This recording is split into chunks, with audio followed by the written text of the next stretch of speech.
And now here's Lester. Janice, thanks. Now to the search for the missing basketball player from Baylor University. As we've reported, 21-year-old Patrick Dennehy hasn't been heard from in 2 weeks. Authorities fear he may have been a victim of foul play. Here's NBC's Jim Cummins. Patrick Dennehy had played basketball at the University of New Mexico, and then he transferred to Baylor University in Waco, Texas last year. Investigators say the 6'10", 230-pound junior, number 33 in this highlight reel, has been missing from Waco since June 11th, and they suspect he might have been murdered. Baylor basketball coach Dave Bliss says he's stunned by the news about his player. Right now, the team, the university, and all the members of the Baylor family and myself are in tremendous disbelief about the recent events. In fact, no part of this really seems real. Police have questioned dozens of people in and around the Baylor campus about Dennehy's disappearance, including some of his teammates. His disappearance, some of the basketball team members may be involved. Dennehy's family is from California. Earlier this week, police said they found his SUV in this parking lot in Virginia, but they don't know why it was there. His coach choked back tears as he talked about the telephone call he had to make to Dennehy's mother. He's been just a gem, and it's just a terrible series of events that's put us in this unsettling situation. The police say they have no new leads in the disappearance of Patrick Dennehy, and they won't talk about the case until Monday afternoon. For today, Jim Cummins, NBC News, Dallas. Mark Smith is a staff writer with the Albuquerque Journal. He's followed Patrick Dennehy since his high school years and through his early college years as a player at the University of New Mexico. Mark, good morning. Thanks for joining us.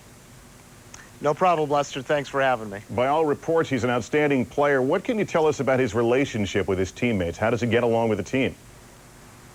Well, we don't know a lot about how his relationship was at Baylor because he's been gone from here for the past year, but it was pretty stormy when it was at the University of New Mexico. He played here his freshman and sophomore years. There were some problems in his sophomore year where he had some arguments with a couple of the guys, but nothing that you would think anything like this could develop. There was a big incident towards the end of his sophomore year where the Lobos were playing against Air Force, which was the bottom-ranked team in the conference, and Air Force was winning the game, and Dennehy got into a verbal confrontation with one of his teammates. Another one got in between them. They started bumping chests. They went to the bench together.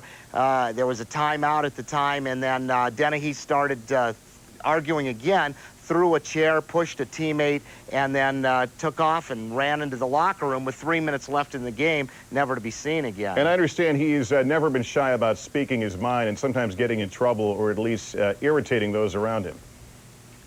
Well, you know, the thing that I liked so much about Pat, and he was a great kid to deal with as far as the media was concerned because he was real open about everything.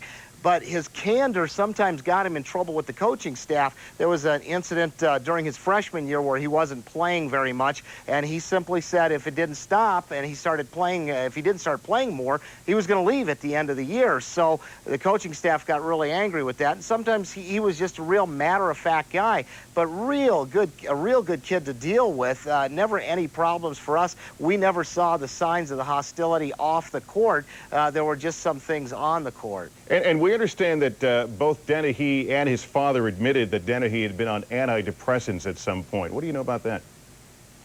Well, after the incident at the Air Force Academy, everyone was wondering what kind of action might be taken against him because something like that, you know a kid has to be suspended for it.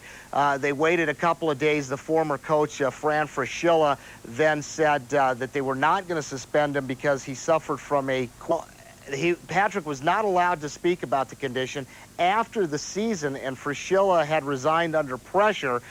Dennehy's father said there was no medical condition, that he was on antidepressants, but they made him very lethargic, and so he stopped taking them. Dennehy then said after the season, after the coach had left, that it was just a fabrication, that he was told that they were going to make him make up this excuse so he could stay in the lineup. Because he was such a good player, he was their only effective big man. Okay, well, Mark Smith, thank you so much for coming on and talking with us this morning. Okay, Lester. Up next, why